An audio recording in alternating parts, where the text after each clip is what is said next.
Dans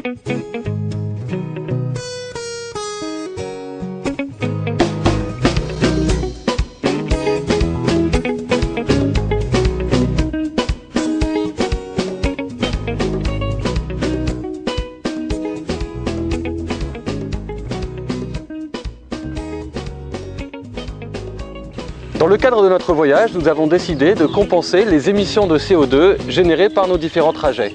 En avion principalement, mais aussi en voiture ou en deux roues.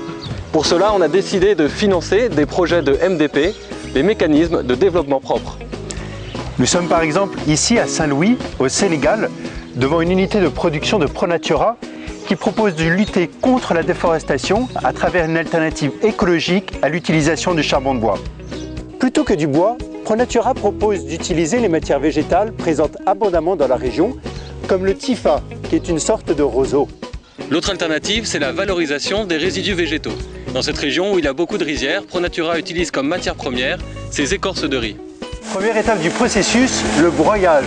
Par exemple, ici, du TIFA, qui est rentré dans la machine et qui repart en haut sous forme de petites particules.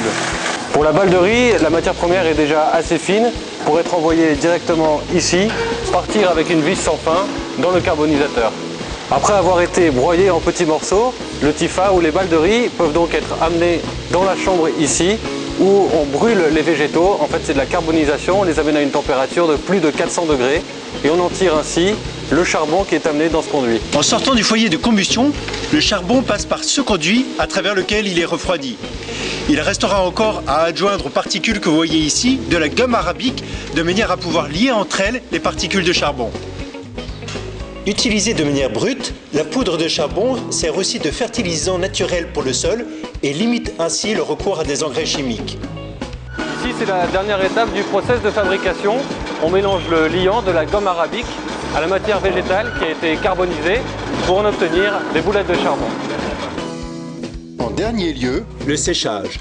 Il sera ensuite vendu sur les marchés locaux au prix de 1 € le kilo pour le charbon vert contre 2 € le kilo pour le charbon de bois traditionnel.